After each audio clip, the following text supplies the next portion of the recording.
अगर आप घर पर आसान तरीके से चावल का पापड़ बनाना चाहते हैं तो ये रेसिपी ज़रूर ट्राई करें। Hello guys, welcome back to my channel और मैं हूँ आपकी दोस्त स्नेहल। आप सभी का स्वागत है आपके अपने स्नेहल्स कोल्हापुरी किचन में।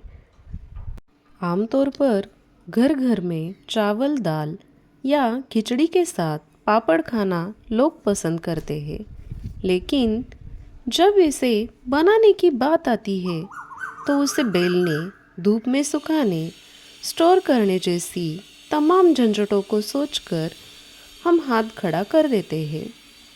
ऐसे में बाज़ार से ही पापड़ खरीदना बेहतर लगता है, लेकिन उनमें होममेड पापड़ वाला जायका नहीं आता। अगर आपको घर पर पापड़ बनाने का मन करता है लेकिन तामझाम से डरते हैं, तो हम आपकी इच्छा पूरी कर सकते हैं। यहाँ हम चावल के कुरकुरे पापड़ बनाने का एक ऐसा आसान तरीका बता रही हूँ जिसकी मदद से आप बिना परेशानी 1 किलो चावल से कई पापड़ बना सकते हैं। तो आइए जानते हैं पापड़ बनाने का तरीका। तो यहाँ पे मैंने 1 किलो चावल लिए हैं और चावल को मैंने पानी से धोकर लिया है और इसको रात भर भिगोने के लिए छोड़ दिया है। फिर दूसरे दिन इसका पानी निकालकर फिर से उसमें ताज़ा पानी डाला है और उसको भिगोने के लिए छोड़ दिया है। यही प्रोसेस मैंने 5 दिन तक किया है। तो 5वें दिन आप देख सकते हो कि हाथों से चावल मसल रहे हैं, यानी कि हमारे चावल अच्छे से फूलकर तैयार हो चुके हैं। अब हमें चावल का पानी निकाल कर लेना है और इसको मिक्सी जार में अच्छे से महीन पीस कर लेना है। तो देखिए दोस्तों, मैंने यहाँ पर सारे चावलों को अच्छे से बारीक पीस कर लिया है। अब मैं इस चावल के पेस्ट को एक बर्तन से नाप कर लेने वाली हूँ ताकि हम चावल के आटे में पानी अच्छी तरह से मिला सके। अब मैंने यहाँ पे एक भारी तले का बर्तन ले लिया है। इसमें मैं तैयार की हुई चावल की पेस्ट को डाल रही हूँ। हमें इस बर्तन से पानी को भी नाप कर डालना है। तो यहाँ पर मैंने एक बर्तन चावल की पेस्ट के लिए आधा बर्तन पानी ले लिया है। हमें इसमें पानी डालकर इसका घोल बनाकर लेना है। हमें इसमें पानी डालते हुए इसकी गुठलियाँ खत्म होने तक घोल कर लेना है। गुठलियाँ खत्म होने के बाद इसका पतला घोल बन जाएगा। अब हमें इस बैटर में 1 चम्मच नमक और 2 चम्मच पापड़ खार डालकर लेना है। पापड़ खार को सज्जी खार या फिर क्षारीय नमक भी बोलते हैं। यह एक मसाला है जिसका उपयोग पापड़ बनाने में किया जाता है। यह पापड़ को कुरकुरा और फूलने में मदद करता है। साथ ही यह पापड़ की शेल्फ लाइफ को बढ़ाता है। पापड़ खार को डालकर बैटर को अच्छे से स्पैचुला से मिक्स करके लेना है। अब हमें यहाँ पर डालना है 1 चम्मच भरकर जीरा। जीरा डालने की वजह से पापड़ का रंग हल्का पीला हो जाता है। मुझे पीले रंग के पापड़ अच्छे लगते हैं, यहाँ इसलिए मैंने अभी बैटर में जीरा डाला है।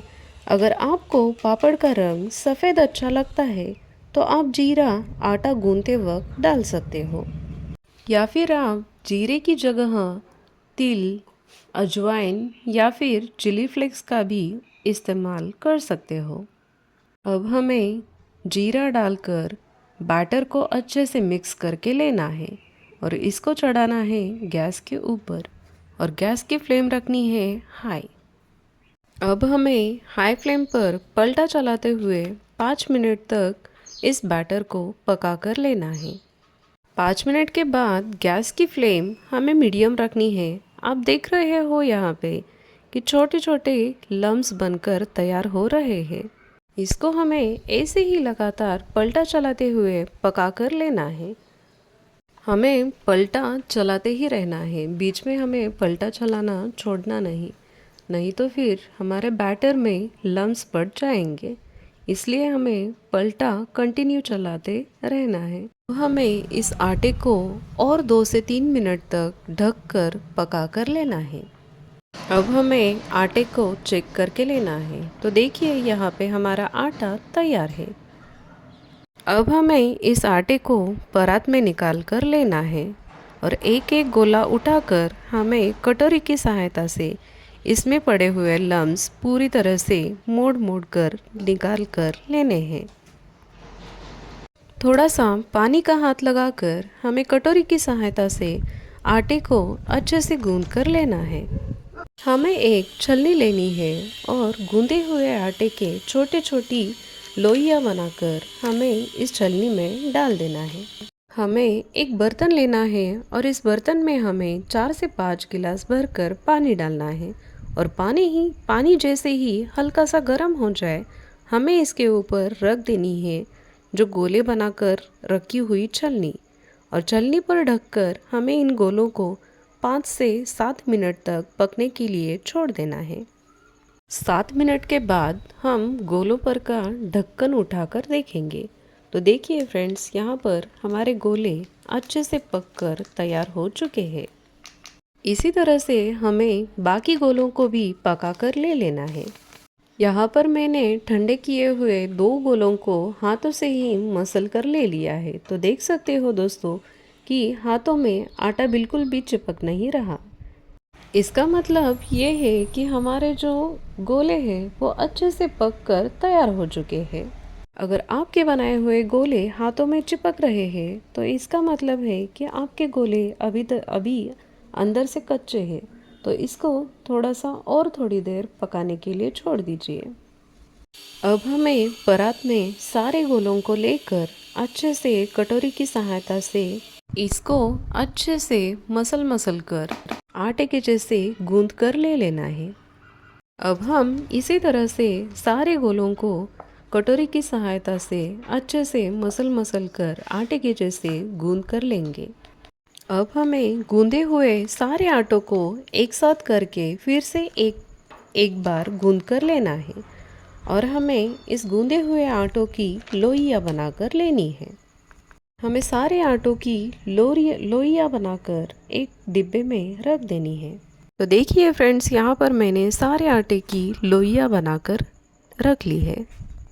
इसके बाद एक मोटी पॉलीथीन बिछा कर ले और एक एक लोई लेकर बेलन की सहायता से इसको छोटी पूरी के आकार में गोल आकार में बेल कर ले, या फिर पापड़ बनाने वाली मशीन से भी आप पापड़ बनाकर ले सकते हैं, या आप सीधा पॉलीथीन पर एक लोई को रखें। इसके बाद लोई के ऊपर दूसरा पॉलीथीन लगाएं और फिर इसको ऊपर से थाली या फिर कोई भी प्लेट से प्रेशर दे या फिर दबा कर ले। इससे पापड़ गोल आकार में पतले अच्छे बनेंगे। तो इसी तरह से मैंने सारे पापड़ को बेलकर ले रही हूँ। मैंने कुछ पापड़ों को ऐसे प्लेट पर बिछा कर ले लिया है। अगर आप चाहो तो सीधा पॉलीथिन पर फैला कर ले सकते हो। सारे पापड़ को बनाने के बाद अब इसे 1 से 2 दिन तक तेज़ धूप में सुखाएं। यह पापड़ जल्दी खराब नहीं होंगे। इसको आप घर पर बनाकर पहले धूप में अच्छे से सुखाएं और फिर इसे लंबे समय तक स्टोर करके रख सकते हैं। कम से कम 1 साल तक ये पापड़ खराब नहीं होंगे। तो देखिए, हमारे पापड़ भी सूख कर तैयार है। अब मैं आपको इन पापड़ों को तल कर दिखाती हूँ। पापड़ को तेल में फ्राई करने के लिए पहले तेल को अच्छे से गर्म करें और पापड़ को मध्यम आंच पर तेल में डालकर फ्राई करें। तो देखिए हमारे पापड़ कितने ज़्यादा फूल रहे हैं। आप भी मेरी इस रेसिपी को ट्राई करें और मुझे कमेंट सेक्शन में आकर ज़रूर बताइए कि आपको मेरी रेसिपी कैसे लगी।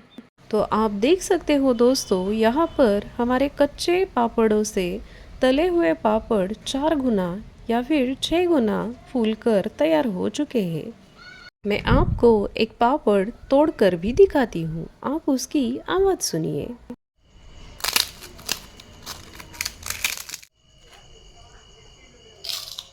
यहाँ पर मेरे बेटे को भी पापड़ बहुत ज़्यादा पसंद आए। अगर आपको मेरे वीडियोस अच्छे लगते हो तो प्लीज़ मेरे वीडियोस को लाइक कीजिए, अपने फ्रेंड्स और फैमिली के साथ शेयर कीजिए और स्नेहल्स कोल्हापुरी किचन को सब्सक्राइब कीजिए। Thank you.